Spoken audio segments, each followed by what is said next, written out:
대표님께서 이 보시는 분들 위해서 간단한 자기소개 한 번만 조금 부탁드리도록 하겠습니다. 안녕하세요. 저는 85년생, 올해 35살 대표님이랑 동갑내기 친구인 김한균이라고 합니다. 현재 포스토리라는 회사 창업해서 지금 8년째 운영 중에 있고요. 화장품 회사예요. 그리고 대표적인 브랜드는 뭐 파파레서피나 인가 뭐 이런 브랜드들이 있습니다. 가장 궁금한 게 이거 같아. 그래서 그 회사가 얼마나 큰 회사인데 근데 모르죠. 네, 여러분들이 상상하시는 거 이상으로 큰 회사입니다. 뭐 보통 뭐 50억 밸류, 100억 밸류 뭐 이렇게 말하는데 그냥 알아본 결과 투자사들에서 가치 평가 매긴 수준이 2조. 아유. 2조. 네, 제가 거의 지금 사실 무릎 꿇고 있어야 되는데 아니에요. 공평하게 앉아있네요. 아무튼 여러분들 좀 이제 2조 가치의 회사 김한균 대표님과 함께 이 회사에 대한 이야기 그리고 그동안 살아오신 게 여러분들과 차이가 어떤 건지 하나하나씩 파헤쳐 보도록 하겠습니다. 대표님한테 이제 질문을 드리고 싶겠습니다. 정확하게 생년월일. 네, 저는 1985년 10월 8일입니다. 그럼 별자리가 무슨 저 천칭자리입니다. 천칭자리. 천징자리? 네. 그러면 혈액형이 어떻게 돼요? 저는 완전 B형입니다. 혈액형에 대해서 믿는 편이세요? 제가 지금은 이제 그 노동부에서 노동법상 혈액형을 질문을 하는 게 아니 나 노동부 말하고 자꾸 무서워. 혈액형을 질문을 하는 게 네. 하면 안 되는 불법 질문이 됐어요. 법이 바뀌어서. 아, 정말요? 근데 제가 혈액형을 어느 정도로 조금 좀 제 나름 믿는 편이냐면은 면접 볼 때 마지막 질문으로 꼭 혈액형을 여쭤봤었어요. 그냥 저만의 징크스 같은 건데 이렇게 해서 나 이분이 B형 같다라고 생각을 했을 때 이분이 B형이에요 라고 답변을 하시면 저는 이분이 채용을 할 정도로 징크스가 있었어요. 그래서 혈액형을 좀 많이 믿는 편이고요. 입사하고 싶으신 분들은 B형이라고 우선 지금은 그 이력서랑 네. 질문에서 다 혈액형이나 이제 사는 곳, 심지어 이런 생명 월 1까지 개인정보까지 이렇게 되면은 네. 불법. 아 진짜요? 예. 등본을 내잖아요. 그러면 생년월일은 괜찮겠다. 또 하나의 이제 공통적인 질문이 있습니다. 가족 관계. 형제.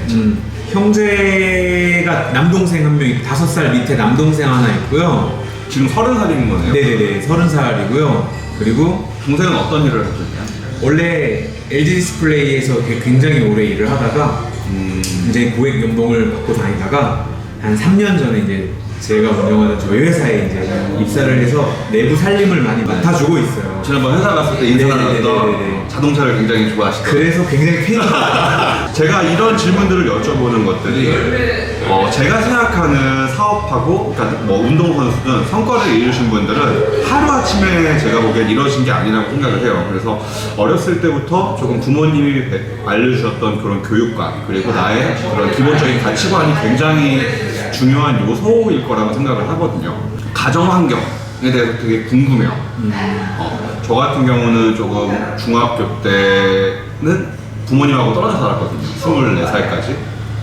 그런 환경이 저한테는 굉장히 좀 큰 트라우마로 남아있는데 조금 대표님의 그런 가정 환경이 좀 궁금합니다. 화목했는지 뭐 또는 부모님의 교육 방법이라든지. 일단 저희 어머니 같은 경우는 굉장히 보수적이셨고요. 아버지는 조금 좀 한량? 이런 표현을 해도 되나 모르겠어요. 정말 이제 뭐랄까 뭔가 직업을 갖고 가족을 위한 그런 삶보다는 굉장히 본인 행복에 되게 만족하는 그런 삶을 사셔서 어머니와 저와 동생이 굉장히 힘들었던 기억이 되게 많은 것 같아요. 제 기억에. 그리고 저희 가정 환경은 뭐 소득 부분이나 뭐 여러 가지 부분에서 사실 한 번도 자가 주거를 해본 적이 없고요. 전세? 월세? 아니요, 임대 아파트. 그래서 기초수급 생활자, 차상위 계층 계속 이거에 머물러 있었어요. 그럼 어렸을 때 돈에 대해서 되게 내 스스로 궁핍하다라고 생각해 본 적이 있나요?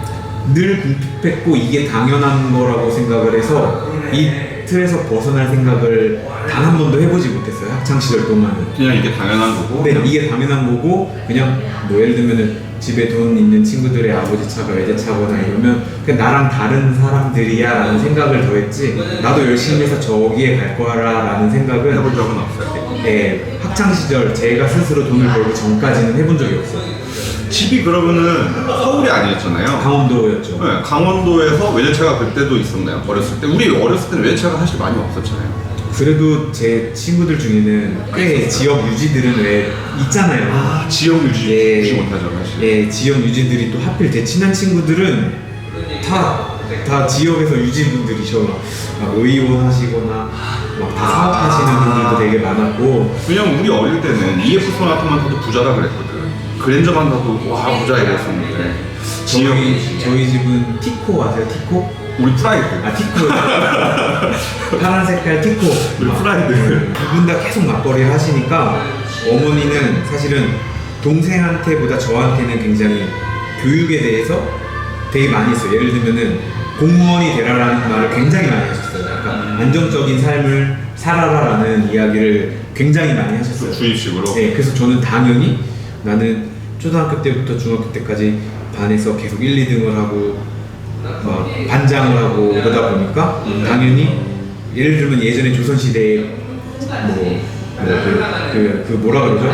장원급제 하는 데서 벼슬을 나는 그게 공무원이라는 생각을 하고 있었지 사업을 해야 된다는 생각은 단 한 번도 하지 못했어요. 그러면 어머니가 사업할 생각 하지 마라 이런 얘기를 딱 해요? 많이 했죠. 하지 마라. 왜냐면 저희 아버지가 저 어릴 때부터 중학교 때까지는 사업을 하셨어요. 카센터를 굉장히 크게 하셨어요. 강원도에서 제일 크게 했는데 IMF 때 그렇게 한번 망한 다음에 근데 뭐 크게만 했지 돈을 벌고 있는지 없는지는 제가 모르는 게 저희가 이제 집이 생각해보니까 자가집이 한 번 있었다. 근데 그 집이 이제 나중에 막 넘어가고 막 그랬었는데 그럼 아버님도 그 버신 돈을 사회에 환원을 많이 하셨었나요? 아니요. 그때 이제 본인의 되게 그게 있었죠. 그러니까 다시 사회에 이제 술을 드신다든지 도박을 했냐는 게 아니고 네네네네. 저희 아버님 같은 경우는 버신 돈을 바로바로 사회에 환원을 하셨어요. 뭐 친구분들하고 막걸리 하는 아니라? 기부가 아니고 사회 환원 다시 이제 경제 살리기 위해서 돈의 순환을 굉장히 잘하셨던. 맞아요. 저희 아버지도 그런 것도 되게 많았고 네. 또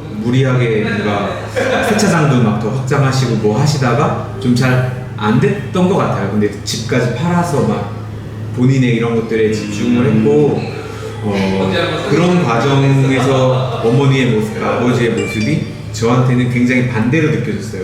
아버지는 본인을 위해서 또 이제 본인의 사업을 키워서 더 뭔가 해주고 싶은 거였나 아니면 본인을 위해서 그냥 하는 거였나 어머니는 정말 희생 다 이렇게 벌어서 저한테 근데 이제 저는 그래도 중학교 때까지는 학원을 막 5개, 6개씩 다녔는데 2학년 때까지 그럼 학원을 다닐 정도의 경제적인 지원을 해주셨던 거네요? 그쵸? 근데 이제 동생은 그게 하나도 없는 거죠. 왜 그 이유는 뭐? 초등학교 때는 제가 중학교 2학년 동생 초등학교 그래봤자 2학년, 3학년 저학년이에요. 학원이 필요가 없었죠. 학원이 필요가 없었고 그 후에는 학원을 보낼 만한 형편이 안 됐어요. 그러면 이런 얘기가 있어요. 보통 부모님들이 형제가 2명 있을 경우에 자식 자랑을 보통 많이 하잖아요. 그러면 첫째가 잘났으면 첫째 자랑을 그렇게 한다고. 근데 항상 첫째가 잘났으면 둘째는 오토바이 탄다는 얘기가 있는데 동생분은 어렸을 때 공부를 대표님처럼 공부를 잘했나요? 동생은 싸움을 잘했어요. 동생이 또 체격이 커요. 그렇지만 애가 거의 190 가까이 된 체격에 공부에도 막 100kg씩 막 이래가지고 그냥 걔네 친구들이 다 좀 이렇게 그런 친구들이 되게 많았어요. 동생 친구들이 활동적인. 네, 그래서 저도 뭐 동생 덕분에 뭐 맞고 다니지는 않았지만 동생 덕분에 맞고 다니지는 않았어요. 동생 덕분에 이제 그랬지만 이제 학창 시절에 어쨌든 간에 이제 중학교 이후 넘어서서는 학원도 사실은 친한 친구들은 다 좋은 옷 입고 다니고 전 그 흔한 노스페이스 막 그런 가방 한번 사실 못 사봤거든요. 다 학원 다니고 이럴 때 저는 계속 이제 외톨이가 되다 보니까 자연스럽게 소극적으로 좀 변화한 것도 있고 저 같은 경우는 어릴 때 아버님이 뭘 하든 신경을 안 썼어요. 네 하고 싶은 거 해 라는 성격이었고 어머님은 뭘 해도 할 수 있어. 맞고 들어오면 왜 맞고 와? 때리고 왔어야지. 좀 이런 성격이었거든요. 저희는 그런 부분들에 있어서는 조금 더 뭐 기대하시는 게 그렇게 크진 않았던 것 같아요. 저희한테 그냥 평균적으로 살아라. 그 이후에는 해준 게 없어서 조금 더 미안해였지 뭐가 되라 어떻게 살아라라는 이야기보다는 그런 얘기는 안 했어요. 그래서 제가 오히려 동생한테 그런 얘기를 더 많이 했고 또 예를 들면 이런 경우가 있어요. 저는 시험을 봐서 한 개를 틀리면 초등학교 때부터 중학교 때까지 그걸 겪었다 보니까 울어요. 받아쓰기를 제가 다 모아놨는데 다 100점이에요. 딱 한 번만 20점이 있어요.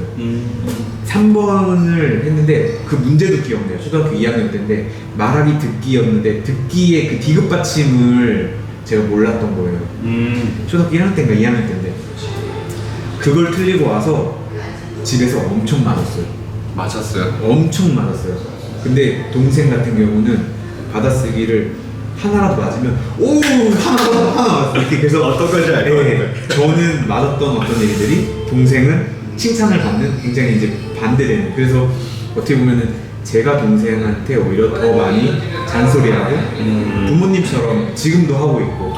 그럼 부모님들은 어렸으니까 젊은 학창 시절에 무언가 하겠다라고 하면은 그래 해봐였나 아니면은 조금 부모님이 거기에 대해서 이런 건 좀 그렇지 않을까 이렇게 말하는 편이 있어요. 둘 중에 하나는 어떤 거였나요? 그냥 자연스럽게 아까도 말씀드린 것처럼 공무원, 뭐 교수, 뭐 선생님 막 이런 쪽의 직업을 아버지는 아니더라도 엄마는 저를 딱 정해놨어요. 아버지는 뭐 본인 성격상 저한테 뭐 이거 해라 저거 해라 말은 못하니까 너 맘대로 하고 싶은 거 해. 너가 알아서 다. 네가 벌어서 하고 싶은 거 해. 뭐 이런 할 거면 너가 알아 하고. 대학도 네가 등록금 벌 거면 가. 뭐 이런 입장이셨고 어머니는 못해줘서 미안하고 막 그런 입장이시다 보니까 저는 혼돈이 되게 많았죠. 근데 화장품을 하고 싶다라는 생각을 제가 고등학교 3학년 때 처음 했거든요. 그땐 연구원이 되고 싶었어요. 연구원이. 그래서 화학과를 가고 화학과를 다니다가 광고를 전공을 하고 메이크업을 부전공을 하고 막 이랬는데 그 과정에 나 화장품 할 거예요 했을 때 이제 아버님은 다 반대하죠. 아버님도 반대했어요? 아버지는 솔직히 관심 없던 것 같고 어머니는 하고 싶으면 해? 이런? 네, 어머니는 좀 반대. 뭐 네 맘대로 해, 네 인생이야 이런 주의세요 아버지는. 그러니까 어머니는 걱정하시고 남자인데 네. 안정되게 하니까 왜 남자가 화장품이니? 그래서 엄마 나 이렇게 해서 내가 좋아하는 일로 나 이런 회사에 다니고 싶고 이런 거 할 거야 라고 사실 이야기를 해도 될 법한데 고3 때 그냥 자취를 해서 혼자 살았어요. 그냥 자취를 했어요. 집 앞. 그러니까 집에서 한 3km 정도 떨어진 거리에서. 왜냐면 그때부터 돈을 벌었거든요. 그럼 그때 집을 나간 거는 부모님이 찾으려고 했어요? 아니면은 그게 이제 동의하에 갖추는 거죠. 나 그냥 어차피 집도 좁아 빠진데. 그러면 가출이 아니고 출가. 출가. 네. 거의 고3 말부터 대학교 때는 계속 저는 좀 자취를 했어요.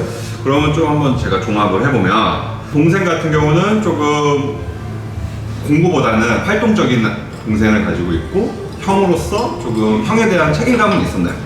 저요? 네. 엄청 내가 많았죠. 첫째니까, 엄청 가장이니까. 많았죠. 부모님이 못 해주는 걸 제가 해줘야 된다고 생각했어요. 그래서 저는 지금도 가족이라는 범주가 있으면 1순위가 저와 와이프와 저희 아이들이고 두 번째가 동생이고 세 번째가 부모님.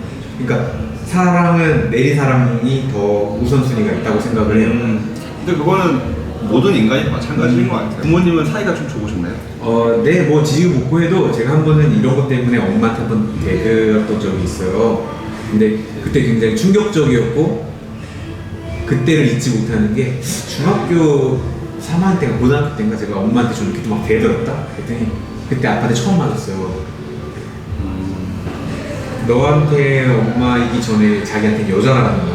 영화를 봤나? 멋있는데 그 말투? 지금도 저희 아버지 할리 타고 다니고 막 스킨스도 막 하고 막 몸도 막 복근도 있고 막 되게 막 그런 스타일이에요. 58년생이신데 그러니까 저는 맨날 아버지한테 이래요.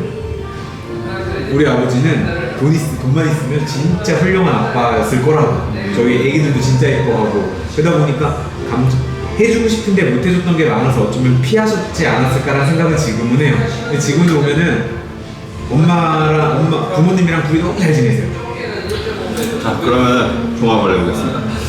부부 사이는 일반적인 평균적인 가정이라고 표현을 해야 될 것 같아요. 부부 사이는 뭐 나쁘지는 않고 물론 일반적으로 뭐 부부 싸움이 있을 수는 있지만 돈 때문에 부부싸움이 늘 있었던 것 같고요. 근데 금전적인 건 어쩔 수 없는 그런 부부간의 리스크긴 하지만 사이는 좋았다. 그리고 아버님 엄마가 참고 살았어. 하나가 참아야 돼. 못 참았으면 못 살아. 그리고 동생은 아까 말한 대로 조금 놀기를 좋아하는 조금 활동적인 동생이 있고 가장으로서 형으로서 조금 더 공부와 이런 거에 집중을 했던 거였고요. 그리고 어머님은 조금 첫째를 믿어주고 하지만 조금 공무원처럼 안정적인 직장, 무언가 도전하려고 하면 그것보다는 왜 그런 걸 하니 좀 이렇게 말렸던 성향이신 것 같아요. 단 아버지는 네가 하고 싶은 거 해. 단 하고 싶으면 네가 알아서 해. 이런 좀 성향이셨던 것 같습니다.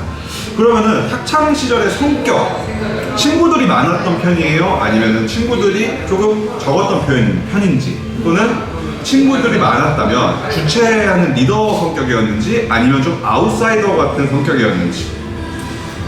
초등학교 1학년 때부터 중학교 한 2학년, 3학년 때까지 반장을 했어요.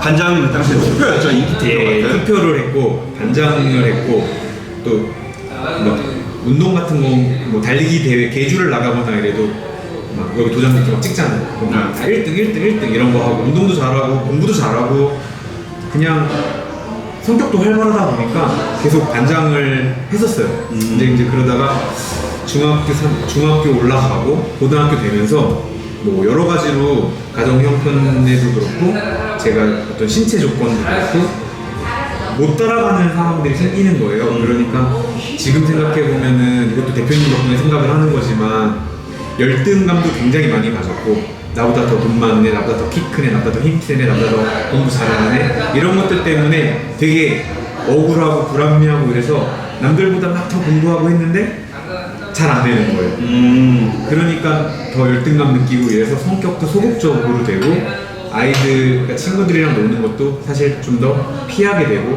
그래서 중학교 때까지는 진짜 친한 친구들이 되게 많았는데 고등학교 때는 진짜 많지 않고.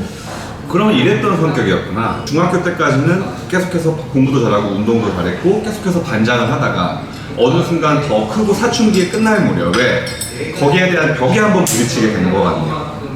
나보다 잘난 사람들이 있다라는 거여서 내가 항상 어느 정도 최고라고 생각하기보다 항상 위에 순위에 있다라고 생각했는데 나보다 더 위에 사람들을 만나서 저 사람들과 내가 저 사람들한테 가는 그 과정을 생각했으면 괜찮은데 바닥이었어요. 그냥 모든 게 바닥이어서 아예 올라갈 수 없는 뭐 여기 있으면 어떻게든 이게 자꾸 올라가는데 여기 바닥이었어요. 그래서 정말 눈물도 굉장히 많고 반항도 굉장히 많이 하고 진짜 그런 힘든 시기를 겪었던 것 같아요. 지금 생각해보면. 그래서 괴롭힘도 좀 당했었고 그런 부분에서도 너무너무 억울한 부분들이 생기다 보니까 또 그걸 어떻게든 막 극복하려고 하는데 잘 안 되니까 결국엔 그 부분이 표현이 나는 게 이제 울거나 막 진짜 미친놈처럼 막 그러거나 이런 경우가 되게 많았던 것 같아요. 그럼 그 당시에 그렇게 그런 상황의 상태를 어머니나 아버님이 아셨었어요? 몰랐었을 거예요. 그럼 말도 안 했고. 그 당시의 상황을 극복이 된 건지 아니면 그냥 그대로 시간이 흘러 성인이 된 건지?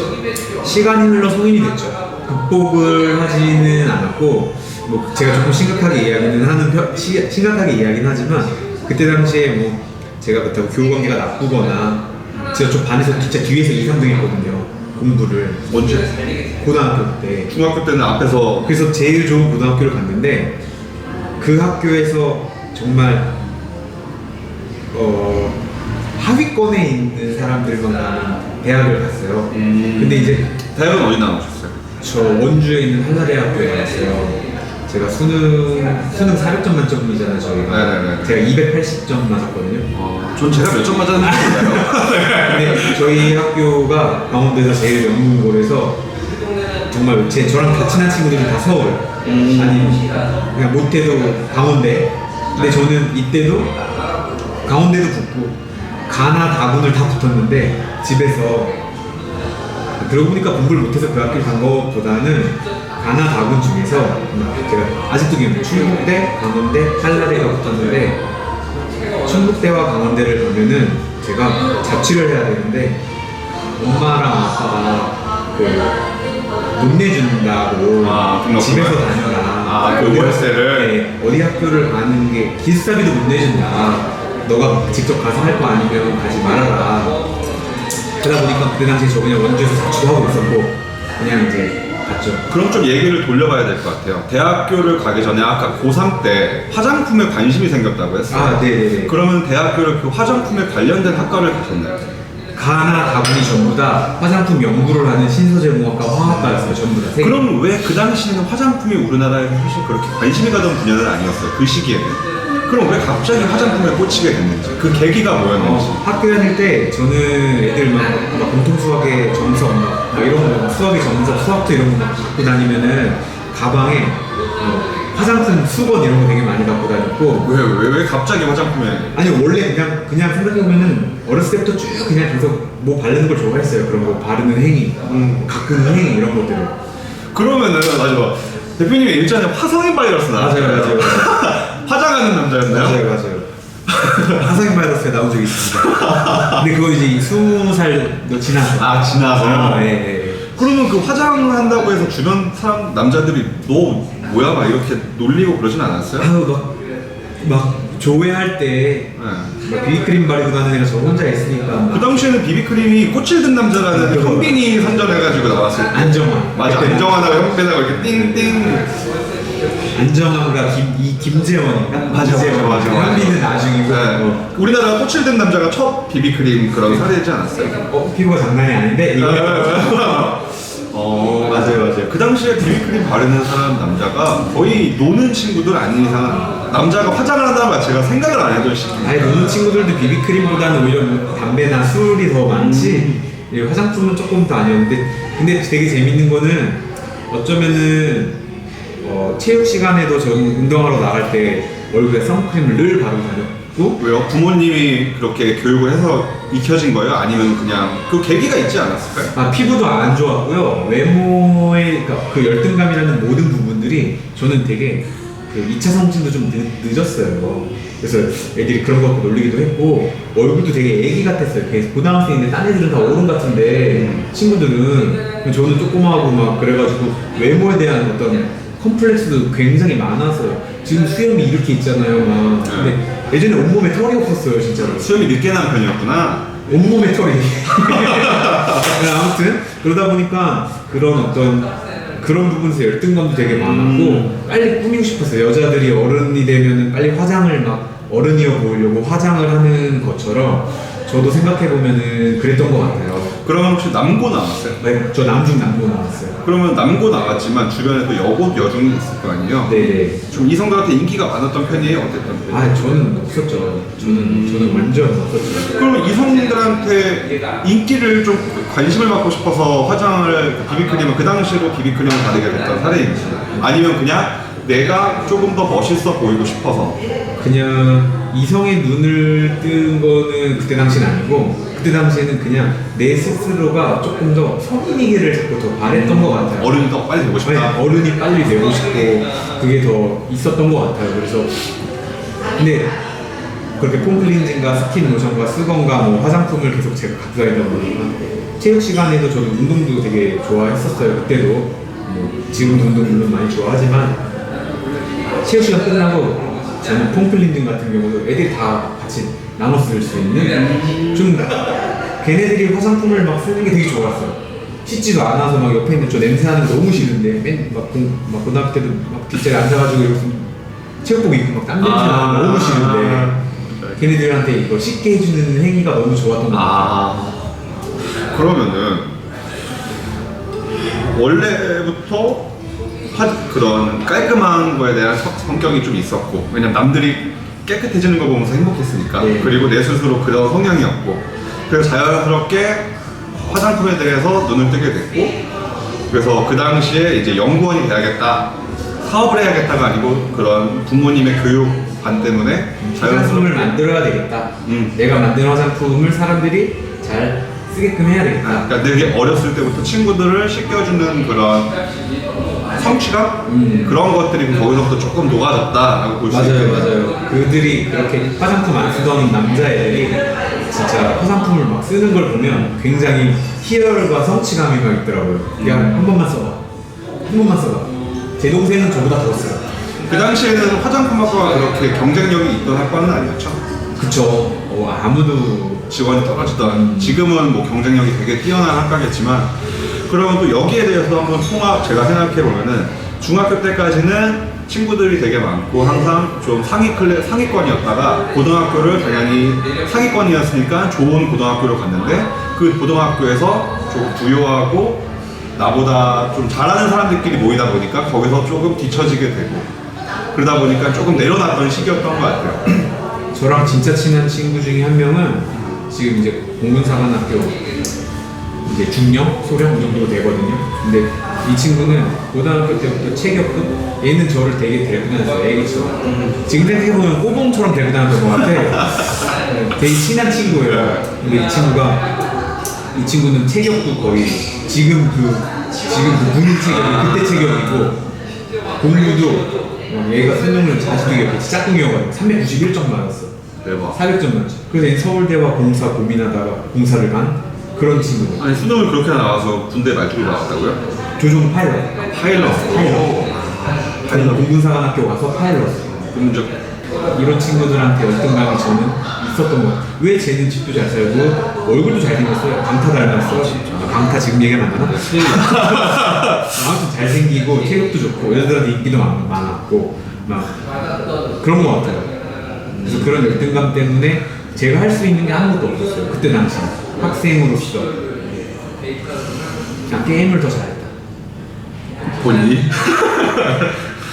그럼 제가 보기에는 조금 평균적이었다고 볼 수 있을 것 같아요. 제가 우리 학창 시절까지의 그런 과정들을 보면은 일반적으로 누구나 겪었던 과정들이 남들과 차이는 크게 없었던 것 같아요. 누구나 한 번씩 겪는 슬럼프. 저 같은 경우도 고등학교 때 굉장히 혼자 지냈거든요.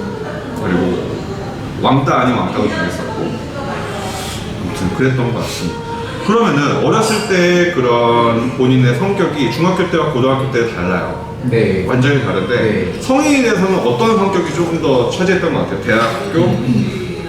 수능 시험을 딱 보고 나서 조금 더 바뀐 게 있다면 이제 학생을 벗어났어요. 다른 친구들은 사실은 이제 다시 대학교를 가고 또 공부를 해야 되는 그 과정으로 들어갔잖아요. 대학교에서.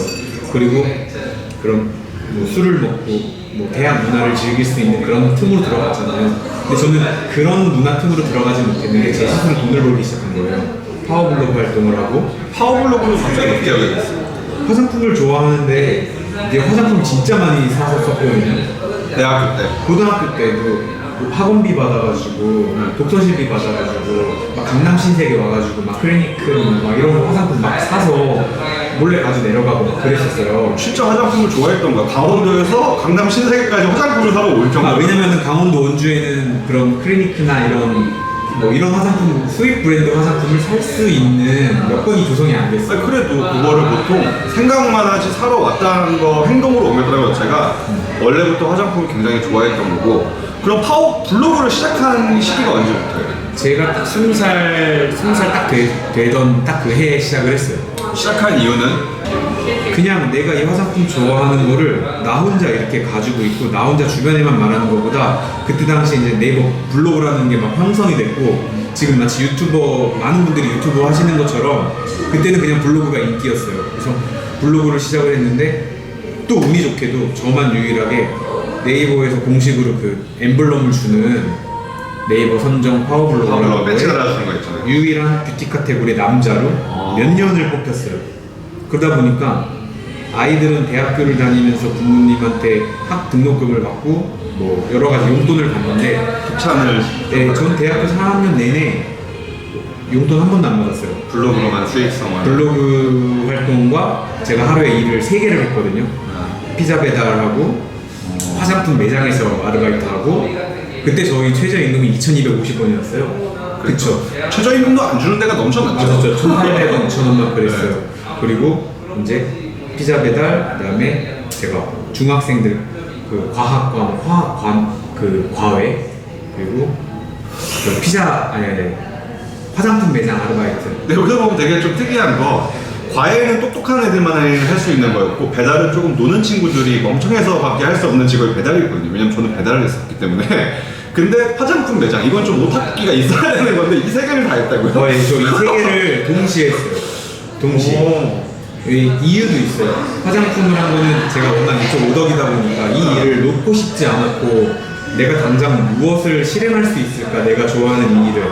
근데 대학을 입학해서 화장품을 만드는 일을 막 화학을 배우다 보니까 고등학교 때도 이과에서 화학을 배웠잖아요. 근데 화장품을 만드는 연구를 하다 보니까 제가 할 일이 아닌 거예요. 앉아서 이렇게 한마디도 말없이 뭔가 이게 내가 할 일은 아닌 거라는 생각을 했어요. 그래서 한 학기만 다니고 제가 군대를 갔는데 바로 전과를 했죠. 화장품 매장에서 일을 했던 경험이 고객과 직접 만나는 게 무엇일까가 마케팅이었던 거예요. 광고 홍보고. 그래서 광고 홍보로 전공을 하면서 부전공으로 이제 뷰티 디자인이라는 걸 했고, 이걸 하면서 내가 가장 화장품 일을 당장 하면서 그러니까 일을 한다는 건 돈을 버는 거라고 생각하거든요. 그냥 하는 건 봉사고 일을 할 수 있는 거를 찾고 싶었어요. 내가 갖고 있는 내 재능과 내가 알고 있는 이 능력들이 도움이 돼서 내가 돈을 벌 수 있는 거. 그게 화장품 가게였어요. 그때 당시 당장은. 근데 그때 당시 메이크업 자격증에 피부 관리사 자격증에 막 이런 걸 따놓은 상태다 보니까 화장품 가게에서 일을 했죠. 근데 시급이 악마였어요. 시급이 주말 내내 나가서 해도 한 달에 30만 원 벌기도 힘들었어요. 근데 그 당시에 최저임금을 다 안 주던 시기였으니까. 네. 그래도 저는 거기서 5년 동안 일하면서 결국에는 이제 매니저까지 가는 남자 최초 매장에서 알바를 했던 그게 있고요. 그 다음에 배달은 왜 하게 됐어? 제가 고등학교 때 오토바이를 배웠어요. 네. 그래서 좀 늦게 배웠구나. 유일하게 오토바이, 그러니까 그때도 원동기 면허부터 이종수형 이런 걸 다 땄거든요. 그러니까 제가 수능은 좀 못 봤어도 운전면허를 제일 빨리 땄어요, 학교에서. 그래가지고 생일 끝나자마자 수능 보기 전에 막 시험을 봤으니까. 근데 오토바이 타는 그 취미? 그러니까 뭔가 내 한을 풀 수 있는, 그러니까 취미인데 돈을 쓰는 취미가 아니라 돈을 버는 취미인 거야. 그래가지고 오토바이 배달 알바를 하면서 했고, 또 두 번째로 시급이 배달 알바는 위험해서 조금 더 세잖아요. 5,000원 가까이 받았던 것 같아요. 배달 알바는 거기다가 건당 얼마를 더 줘요. 아, 그 당시에 피자헛은 그랬어. 저는 일반 국내 피자집에서 일해서 건당은 없었고 그냥 월급, 그 당시에 월급 120만 원인가? 줬던 것 같은데 아무튼 피자헛이 그랬습니다. 피자헛에서 일하면서 대기업 프랜차이즈의 어떤 CS와 어떤 이 업무 매뉴얼을 되게 많이 배웠어요. 고객 커스텀 CRM에 대해서. 그러면은 그 당시에 배우려고 배운 게 아니고 지나고 나서 아 이런 거였구나라고 느낀 거였겠죠. 그때 당시에는 되게 불합리한 게 배달하는 거 30분 만에 가라 그러는데 그것도 지키기 바빠 죽겠는데 헬멧 벗고 두 판으로 들고 안녕하세요 뭐 피자헛 홈서버 누굽니다 뭐 감사합니다 고객님 맛있게 드세요 잔돈 얼마입니다 뭐 이거를 말로 다 하는 게 매뉴얼에 있는데 굉장히 불합리한 거예요. 근데 가끔은 본사에서 내려와서 이걸 시어 테스트를 하는 거예요. 몰래 피자를 주문하고 저를 평가하는 거예요. 그러니까 언제 닥칠지 모르니까 그걸 다 하는 거죠. 그때는 되게 뭐야 불합리하다라는 생각을 했는데 지금 생각해보면 지금까지도 피자헛의 어떤 퀄리티를 계속 유지할 수 있는 시스템이지 않을까라는 생각을 많이 하고, 그 다음에 세 번째로 과외는 그냥 무조건 돈이었어요. 돈 많이 물론 이 아이가 최소한 이 과목의 점수를 높이는 것도 물론 중요했지만 시급이 거의 2만 원, 3만 원 하는 거다 보니까 과외는 계속 한 것 같아요. 지금도 그 학생들이랑 다 친하게 지내거든요. 그거는 뭐 그 학생들이 어느 정도 성적이 올랐다는 증거겠죠? 그 학생들이 이렇게 잘 될 줄 어떻게 알았겠어? 애들이 맨날 저한테 그래요. 어제도 인스타그램에 댓글 달린 거에 저는 선생님이 이렇게 될 줄 몰랐어요. 이런 일을 할 줄 알았다고 되게 많이 하죠. 그러면은 학창 시절에 아무튼 되게 돈을 벌기 위해서도 일을 했고 배우기도 일을 했고 그리고 오토바이 타는 걸 즐기기 위해서도 일을 했어요. 근데 여기서 제가 듣기에 되게 중요한 포인트는 아까도 대표님이 말씀하셨지만 일반적으로 젊은 친구들이나 많은 사람들이 자기가 현재 하는 일에 대해서 되게 배울 게 없다라고 생각하지만 시간이 지나면 거기서 상당히 배울 게 많았다. 나도 모르게 배워진 것들이 있구나. 그리고 걔네들은 왜 그런 시스템을 했겠구나라는 걸 조금 접하게 된 거네요. 그죠? 맞아요. 그러니까 세상에 저는 불필요한 경험은 없다고 생각해요. 뭐든지 할 수 있을 때 좀 해보는 게 젊을 때는 사실은 우리가 많은 시간이 있다고 생각해요. 그 시간을 경험과 돈으로 바꿔야 돼요. 하루에 2시간 자든 3시간 자든. 자, 그러면 지금 여기까지가 우리 김한균 대표님이 사업을 하기 전, 큰 성인이 되기 전까지의 과정을 들었어요.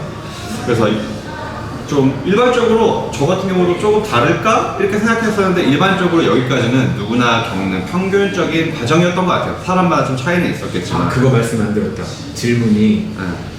학창 시절에서 이제 성인으로 변하고 성격이 변한 거.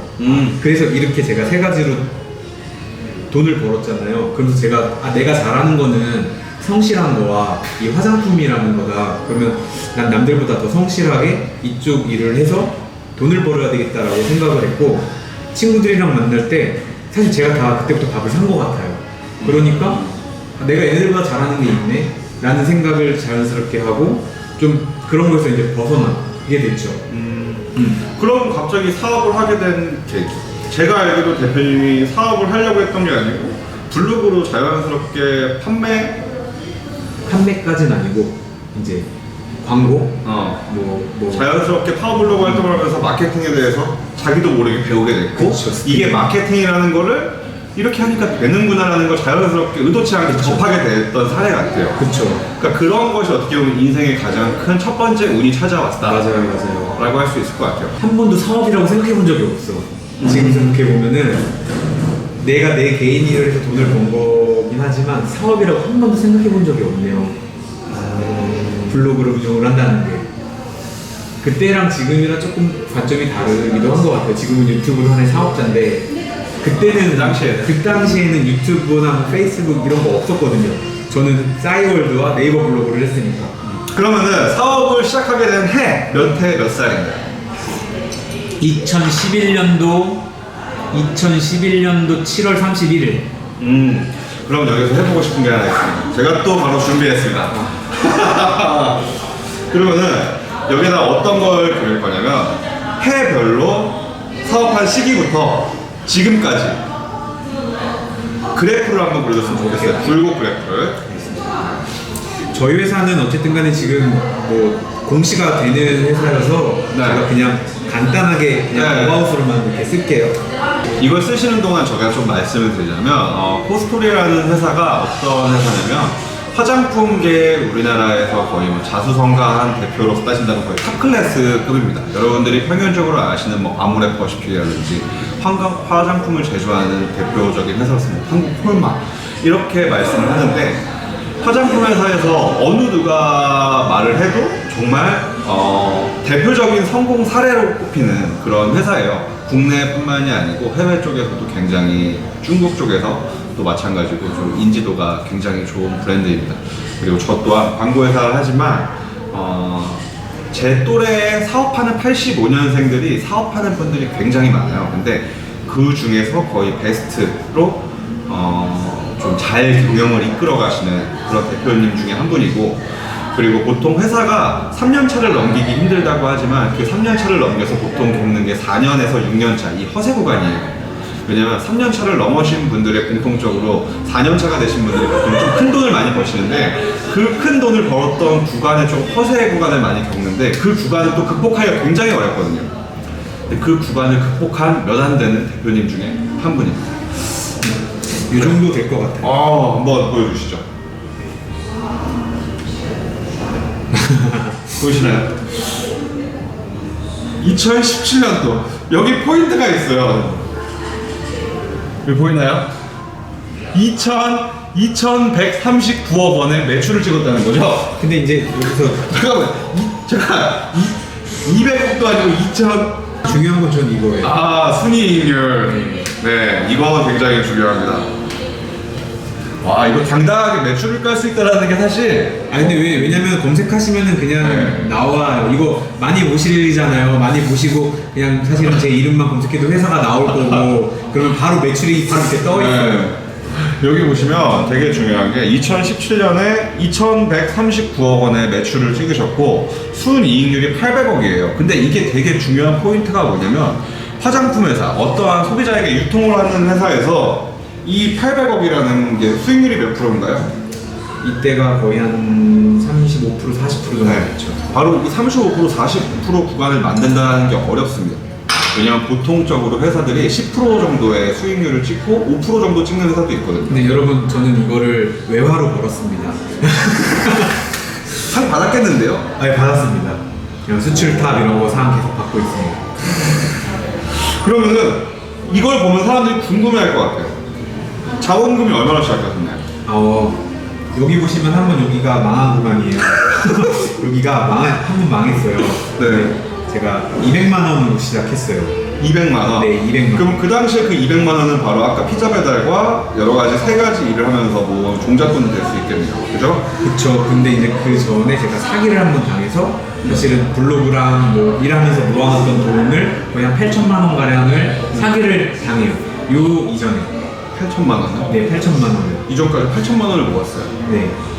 대박인데? 저 그래도 아무래도 지금 유튜버 버는 것만큼은 아니지만 블로그 파워블로그 엠블렘 달고 있으면 저 회사 그때 파워블로그 하면서 회사를 2년 다녔어요. 네. 회사 월급은 그냥 경험이었어요. 그냥 전 돈 안 줘도 거기서 일했을 거예요.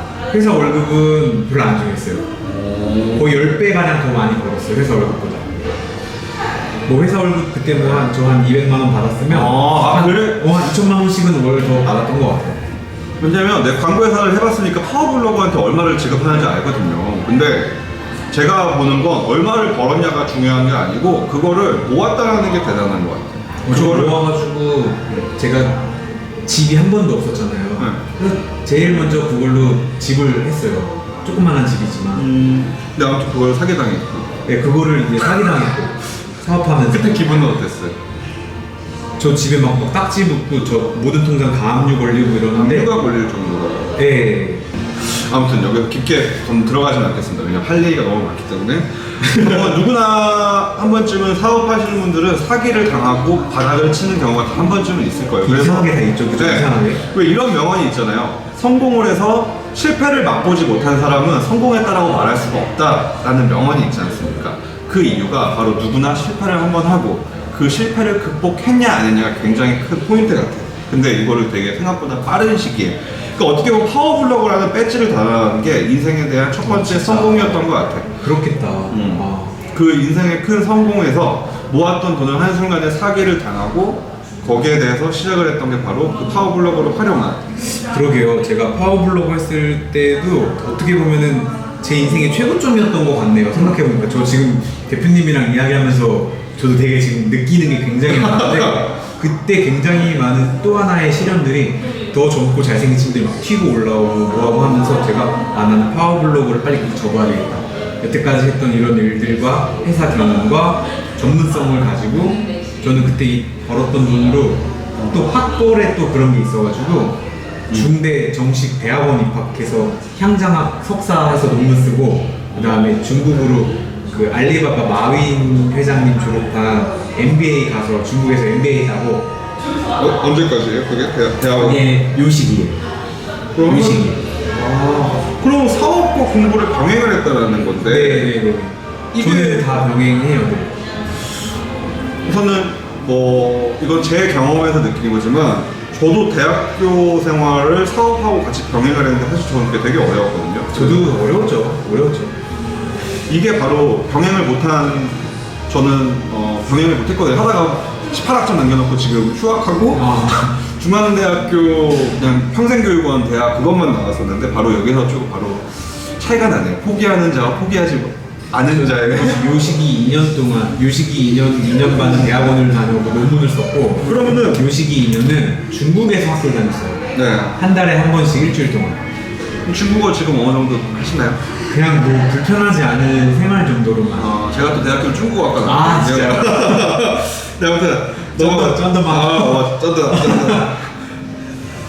이렇게 이 구간으로 지금 나뉠 수 있을 것 같아요. 왜냐면 여기서부터 바로 수직 상승을 했기 때문에. 그러면은 이 구간에 대해서는 어떻게 보면은 제가 보는 건 여러분들이 궁금했을 때는 이 구간이 되게 중요한 포인트로 보일지 모르겠지만 제가 보기에는 이 구간이 되게 가장 중요한 포인트 같아요. 왜냐면 1년, 2년, 3년, 4년 1년, 2년, 3년, 4년 한마디로 이 4년이라는 시간이 여러분들이 보기에는 얼마나 긴 시간이었을지 모를 거예요. 이 시기에 대부분 다 망하거나 포기해요. 내가 가는 길이 맞나? 나를 의심하기 시작하고 그리고 내 일보다 남의 떡이 더 커 보이고 내 직원보다 남의 직원이 더 훌륭해 보이고 진짜 말씀 잘 하신다고. 네. 바로 그런 시기거든요. 그래서 대부분의 이 시기에 포기를 합니다. 또는 업종 변경을 해요. 대표적으로 광고회사로 따지면 광고회사 하다가 남의 상품 대박 내니까 내가 화장품 회사 할까 하고 화장품 회사로 갑자기 진로 변경을 하시는 대표님도 많거든요. 그러니까 보통 이 시기가 포기하는 시기인데 제가 보는 건 바로 이 시기입니다. 이 시기에 대해서 저는 어쩔 수 없었던 게 선택의 폭이 없었어요. 그러니까 화장품만 한우물밖에 안 파가지고 다른 거를 하고 싶어도 몰라서 못했고 화장품밖에 선택지가 저는 없었어요. 그러면은 어렸을 때부터 부모님이 사업하지 말라고 했던 게 있으면 사업을 시작했다가 아 그냥 월급장이나 할까?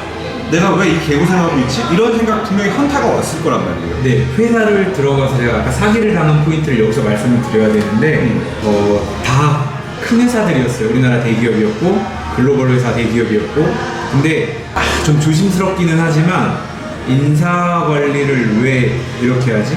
내가 이런 사람들이랑 내가 일하려고 나 이렇게 나 혼자 열심히 하는 거 아닌데 이럴 거면 내가 회사를 만들어 봐야 되겠다. 내가 일하고 싶은 사람들이랑 일해야 되겠다였지 사업을 해야겠다는 아니었는데 그게 사업이었던 거죠. 그래서 저희 채용 공고 처음에도 화장품 좋아하는 사람들이랑 일하자 이런 거였어요.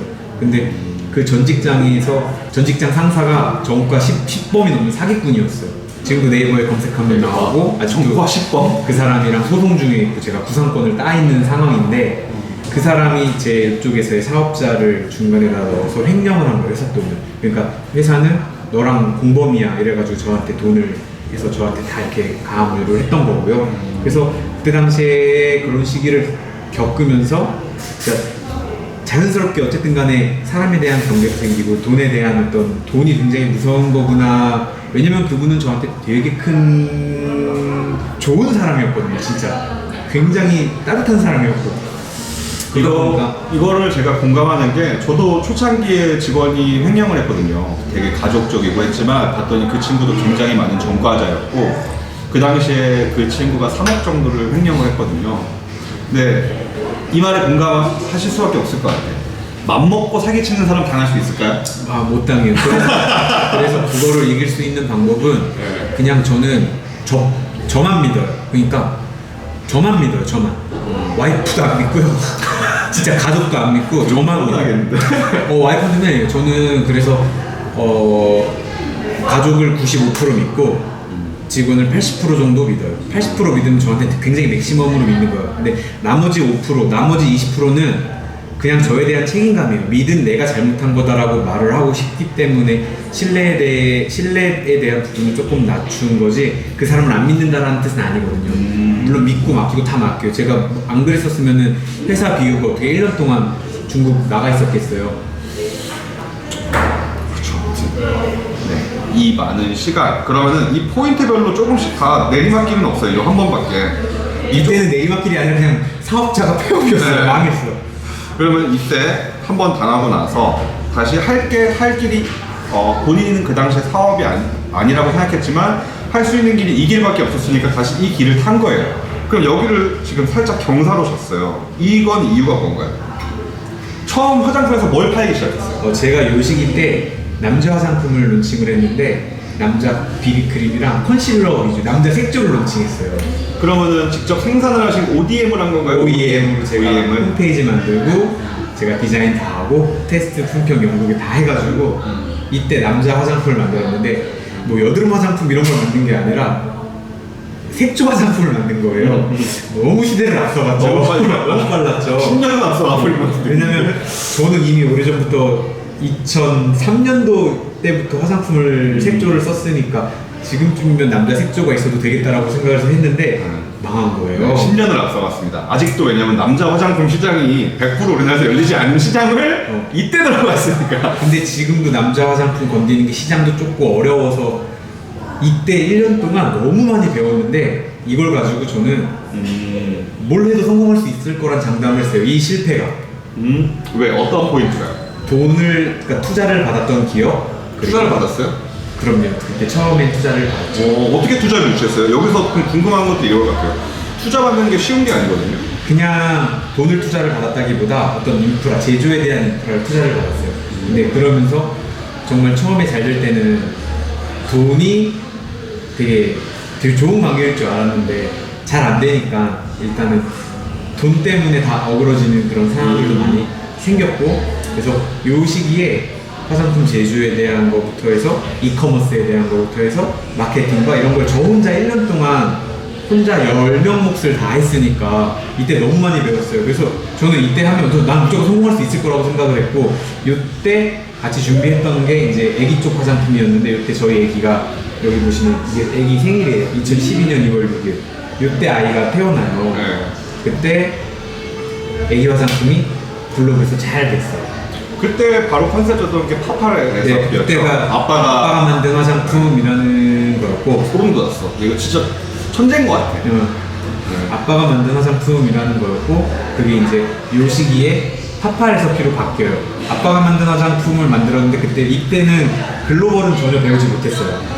그냥 국내 시장밖에 못 봤죠. 네, 시야가. 근데 요 시기 가면서 그러면 이때 아기 화장품을 남자 색조는 망했고, 네, 망했고 없앴고. 그래서 이제 아빠가 만든 따님이 생기시면서 여식이라고 표현해야 될까요? 네, 여식이 생기면서 딸을 위해서 화장품을 만들기 시작한 거예요. 근데 제가 이걸 처음 알기로는 딸이 아토피가 있었다고 들었어요. 맞아요. 제가 화장품을 아까도 말씀드린 대로 화장품을 관심을 당연히 가질 수밖에 없던 게 피부가 좋지 않았어요. 근데 저는 이제 아이가 좀 일찍 결혼을 하고 좀 이러면서 당연히 아이가 피부가 좋지 않겠지라는 생각을 되게 막연하게 했던 것 같고요. 그냥 내가 제일 잘할 수 있는 걸로, 내가 제일 좋아하는 걸로 뭔가 아이들한테 선물을 해줘야지가 되게 컸어요. 그래서 이때 태어날 때 시중에 화장품들을 엄청나게 막 1년 동안 찾아봤어요. 태어나기 전에. 근데 어른 거랑 다 똑같은 거예요. 그래가지고 어른 거랑 진짜 정말 다른 컨셉으로 이때는 전성분을 표시 안 해도 됐거든요. 근데 저희는 전성분 다 보여주고 이러면서 조금 더 정말 98.9% 이 원료들을 가지고, 이때도 38,000원이었거든요. 지금도 38,000원이에요. 그러니까 이거는 제품으로서 중요한 게 아니라 이 곡선을 만들어 주기도 했지만, 제가 저희 첫째, 둘째, 셋째, 이제 10월달에 넷째가 태어나는데 이 아이들은 이걸로만 여기까지 큰 거예요. 그러니까 저한테 굉장히 의미 있는 제품이죠. 근데 여기서가 어떻게 보면 여러분들이 제가 좀 포인트를 짚어드리고 싶은 건, 제품 하나로 여기까지 끌고 왔다고 하는데, 여기까지 끌고 올 수 있었던 이유는 그럼 한마디로 여기까지는 블로그로 끌고 왔다는 건가요? 여기 정도까지인 것 같아요. 그럼 여기까지 2011년은 쭉 이렇게 그 블로그로 가지고 사람들한테 파워 블로그니까 사람들이 어느 정도 신뢰를 했을 거고, 그 신뢰 관계를 가지고 블로그로서만 판매를 이루어지다가 어떠한 계기로 여기서 홈페이지가 생긴 건가요? 아니요, 여기도 다 홈페이지는 만들어서 운영을 했고요. 블로그 판매는 안 했고요. 네. 아예 이제 카페14로 시작을 했어요. 블로그는 단순히 홍보 툴이었고, 채널을 쓰고. 근데 여기 시점에서는 제가 이제 그때 마티즈가 있었는데, 마티즈를 타고 서울, 대전, 대구, 부산의 오프라인 애기용품 매장들을 영업을 돌아다녔어요. 한 달에 거의 20일 동안 여관에서 자고 막 운전하고 다니면서, 그러면서 매장에다가 제품 입점시키는 영업들을 하면서 오프라인에서 좀 더 매출을 많이 올렸고, 그러니까 온라인보다는 오프라인에서 네, 좀 더 네. 매출을 늘었고. 네. 그럼 저는 되게 궁금한 건, 방판을 한마디로 했다는 건데, 그쵸. 방판을 했을 때 대부분 값과 을이 정확하게 나뉘거든요. 그렇죠. 그러면 걔네들이 가장 궁금한 건, 그래서 나한테 얼마 남기는데, 그렇죠. 이런 포인트일 것 같아요. 그런데 좋은 조건이었으니까 걔네가 받아줬으려나? 그렇죠.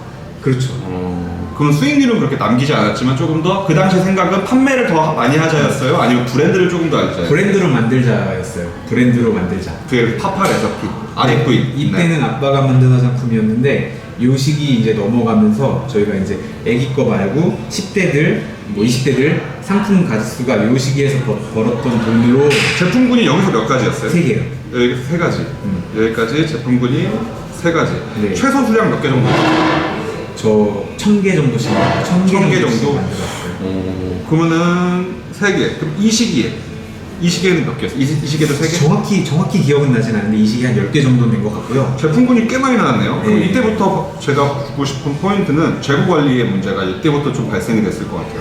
MOQ가 사실은 되게 중요해요. 그래서 여기에서는 사실은 비누 같은 거 있잖아요. 천연 비누나 이런 거 5,000개, 3,000개 조금씩 생산할 수 있는 것들 위주로 좀 많이 했어요. 다품종 소량 생산을 좀 더 많이 택했고, 제가 제일 존경하는 그 기업이, 제일 배우고 싶은 회사가 사실은 인디텍스라는 자라의 모 회사예요. 거기가 다품종 소량 생산의 재고 관리를 굉장히 패션 쪽에서 잘 하거든요. 그래서 화장품 회사를 벤치마킹하는 게 아니라 저는 오히려 그런 다품종 소량 생산을 할 수 있는 패션 회사라든가 조금 더 유연하게 회사를 운영할 수 있는 IT 회사들을 굉장히 많이 좀 배우는 편이에요. 어떻게 배우게 됐나요? 저는 그게 궁금하네요. 저는 사실 책을 또 은근히 많이 봐요. 네. 책에서 많이 배우는데, 저희가 아마 다 경험을 하실 거예요. 책을 보면 책을 읽는 그 순간만큼 이렇게 해야지인데 그 유효기간이 일주일을 못 넘어가요. 까먹어요.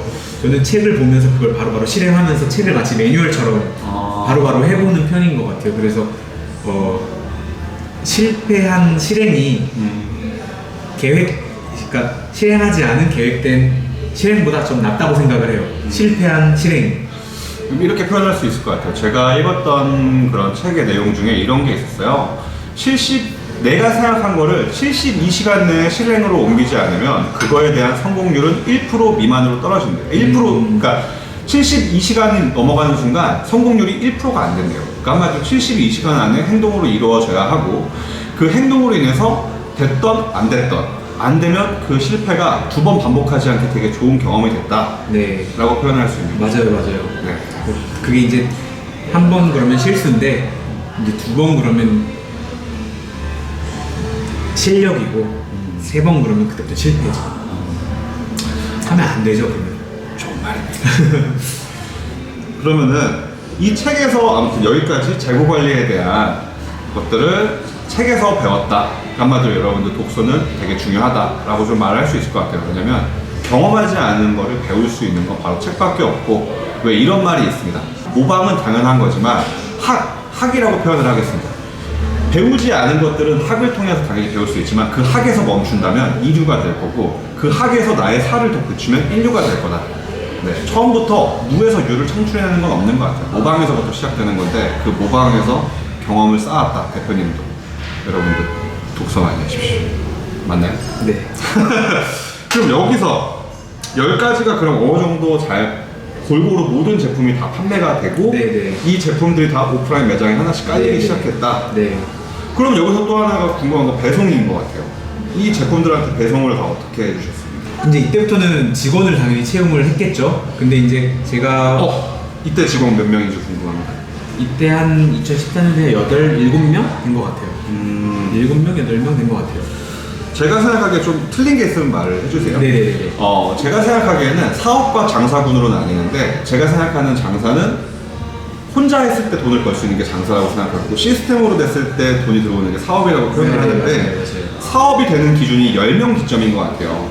10명. 저는 이때까지 월급을 저는 못 받았고요. 월급을 주려고 알바를 했어요. 오히려 파워블로그 활동하고, 숯불 새벽에 할 수 있는 대리운전이랑 야간 그런 숯불 피는 이런 거, 네. 그런 게 있어가지고. 근데 직원이 7명이 돼 있었어요? 네.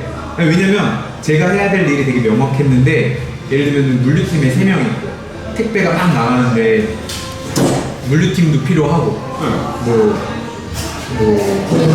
월급은 당연히 줘야지 일을 하는 건데, 제가 생각한 걸 하려면 사람이 필요했고, 그래서 파워블로그 활동을 이때까지도 했었어요. 그러면은 현타가 많이 왔겠는데? 엄청 힘들었죠. 너무 힘들었죠. 내가 번 돈을 계속 꼬라박는 거였는 거잖아요. 그렇죠. 그럼 포기하지 않은 이유는 뭐였나요? 이거 아니면 할 게 없었으니까, 난 되게 절실했으니까. 잃을 게 없었다. 그렇죠. 잃을 게 없었다. 그렇죠. 이거 아니면 갈 게 없었기 그리고 때문에 되게 절실했어요. 그러니까 앞전에 말씀드린 저희 아버지와 다른 삶을 살고 싶었던 것 같아요. 그러니까 아버지의 삶도 전 너무 존경해요. 지금 저는 아버지의 삶을 살고 있어요. 단 아버지와 저의 차이가 있다면 돈이 있고 없고 가족들이 걱정 없이 뭐 할 수 있게 만들어주고, 본인이 원하는 거 다 하고, 뭐 그런 거. 만약에 다시 저한테도 많이 들어오는 질문들인데요. 다시 과거로 돌아간다면, 안 들어가고 싶어서. 아니, 만약에 돌아가야 돼요. 무조건? 가야 된다면 사업을 하겠습니까? 안 하겠습니까? 저는 할 것 같아요. 그래도 사업을 할 것 같아요. 네. 그러니까 사업하면서 가장 좋은 게 많은 분들이 돈 많이 벌 거라는 생각을 하는데 거의 3, 4년은 돈을 못 벌었고 오히려 일을 하루에 2-3시간도 못 잤어요. 근데 제가 사업을 하고 싶은, 지금도 계속 또 하겠다라는 이유는 제가 사업을 시작하게 된 계기와 굉장히 비슷해요. 제가 일하고 싶은 사람들을 제가 고를 수 있어요. 첫 번째. 두 번째는 시간에 대한 제약이 굉장히 자유로워요. 지금 어떻게 보면 근무 시간인데 저는 회사에다 이야기하고 연희동에서 미팅이 있다. 제 인스타그램에 가도 연희동에서 미팅하러 갑니다 이랬지만 전 이런 만나고 싶은 사람을 만날 수도 있고 어떤 일을 하는 거에 있어서 굉장히 자유롭고 이런 것들이 이 두 가지 장점이 저는 또다시 사업을 하게 하는 되게 큰 매력인 것 같아요. 돈이야 어떻게든 벌겠죠. 이걸 다시 겪어야 돼. 저는 겪을 수 있어요. 만약에 이 경험이 제가 지금 없다면. 근데 또 겪으라면 전 죽어도 싫은데 만약에 무조건 가서 겪어야만 된다면 이 1년, 이 4년의 그 힘든 시기는 저는 또 겪을 거예요. 왜냐면 이 4년의 그러니까 이런 얘기를 좀 해도 모르겠지만 이 4년의 이 경험 때문에 전 앞으로 40년 동안 일을 하지 않아도 돼요. 그 저희가 흔히 말하는 그런 거 있죠. 근로소득, 사업소득, 금융소득. 그 한 달에 저희 5식구, 6식구 생활하는데 돈이 얼마가 필요하고 그런 것들을 막 생각을 하는데 제 인생의 그 돈의 목표가 저도 돈이 아니다 보니까 수익률의 목표는 있어요. 근데 그 돈의 목표랑은 좀 거리가 있다고 생각을 하거든요. 그러면 저는 이 4년의 경험과 이 4년에 이뤄놓은 어떤 내공들이 제가 앞으로 40년 살아가는데 돈 걱정 안 하고 하고 싶은 일을 할 수 있도록 만들어 놓은 계기가 되지 않을까 싶어요. 알겠습니다. 자, 그럼 10명에 7명. 하지만 이때까지는 대표님이 월급이 없었고 오히려 파워블로거로서 버는 돈이 적지 않음에도 돈을 계속 때려박고 있던 상황이었습니다. 그럼 여기서 여기까지 올라갔어요. 네. 이때는 화장품 군이 몇 군데였나요? 그때는 이제 한 50개 넘었죠. 50개, 100개, 50개에서 100개 막 계속 생겼다가 단종됐다가. 네. 50개에서 100개로 했습니다. 그럼 이때 매출이 좀 궁금해요. 이때 매출군이 어느 정도 됐을까요? 50개에서 100개군. 그때가 이제 국내, 해외는 없었고 네, 국내에서만 한 100억, 100억 언더, 100억 정도? 플러스 마이너스. 네. 그럼 100억이라면 확실하게 우리나라에서 화장품 쪽으로 100억을 찍는 회사가 사실 그렇게 많지는 않아요. 제가 알기로. 대표적으로 정해져 있는데 이 시기 같은 경우는 더 그랬을 것 같아요. 2015년 같으면은 지금은 현재 이커머스 SNS 쪽으로 솔직히 너도나도 들어오는 시장이긴 한데 아직까지 이때까지는 페이스북이 이제 막 한참 활성화되던 시기였거든요. 이때 화장품이 이때까지만 해도 화장품 시작하는 데가 많이 없었어요. 100억 정도면은 이때는 그래도 수익률이 꽤 있었겠는데요.